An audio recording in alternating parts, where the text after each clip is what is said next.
zaposleni v policiji, v Ministrstvu za notranje zadeve, Slovenke, Slovenci, vsi, kateri vam je varnost na prvem mestu, pozdravljeni!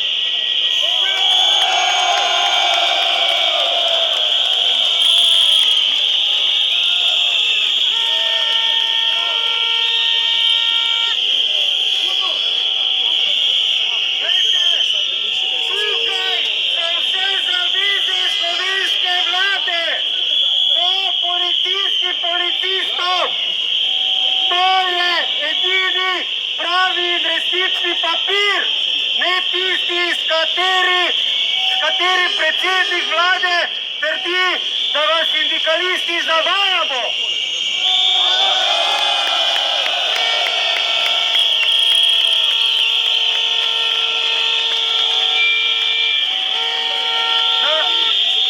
Na tem listu so pa izpolnjene obveznosti vlade.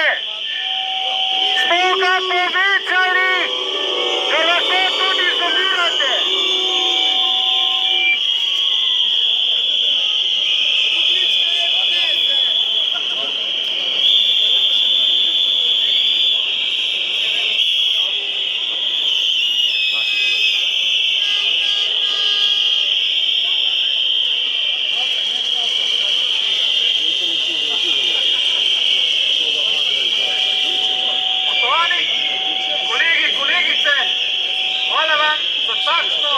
Podporo. Mi smo sramota te države, zahtevamo spoštovanje pravne države, zahtevamo, da se spoštuje red. Hvala vam za vašo podporo. Prebral bom nekaj stavkov. Bistvenega pomena je tudi zavedanje, da zastavljenega ideala pravne države ne bo moč doseči, če policiji kot organu odkrivanja ne bodo zagotovljeni ustrezni finančni, materialni in kadrovski viri za delo, vključno s stimulativno celostno ureditvijo statusa policista na podlagi urejenega kariernega sistema. Končni cilj takšne usmeritve mora biti zagotovitev zadostnega števila sposobnih vodstvenih kadrov, dvig zaupanja v policijo ter nenazadnje odprava nesorazmernih omejitev pri njenem delu. To nismo napisali mi, to je zaveza iz koalicijske pogodbe Vlade Republike Slovenije podpisana in mi smo odločeni, da jo realiziramo.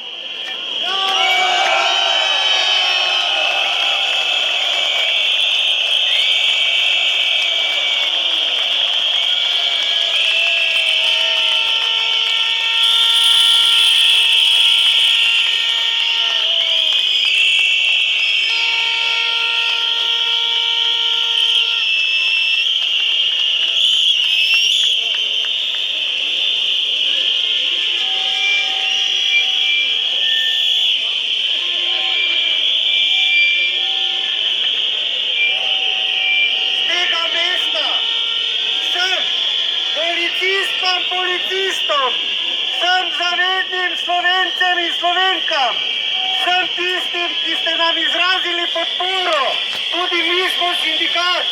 Vse fotografije smo zbrali za ta album in ga bomo predali tistemu, ki ne sliši in noče videti, kaj se dogaja. Kaj se dogaja v policiji, kaj se dogaja z našo varnostjo, mu bomo predali. Naredili smo ga na stroške sindikatov.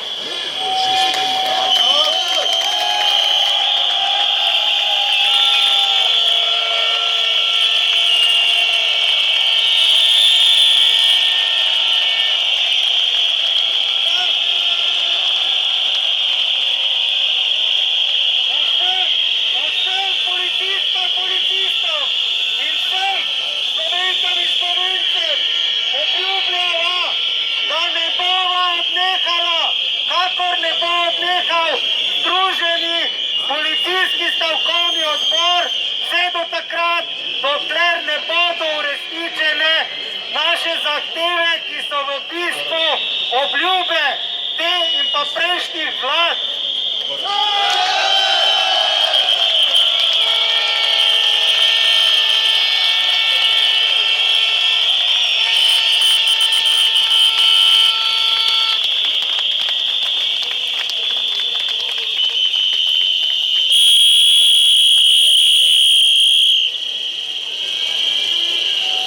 Hvala vam vsem kolegom, upokojenim policistom, državljanom za podporo, kateri razumejo, da rabijo varno državo, da rabijo urejen sistem, v katerem bodo lahko ustvarjali svojo prihodnost. Koliko poguma pa je To je bil potrebno govor zbrati, glavnih bomo vprašali protagonistov sindikatov. Tu pa vidite množico policistov, ki je zagotovo tisoč kilo, kot so napovedali, okoli 1000.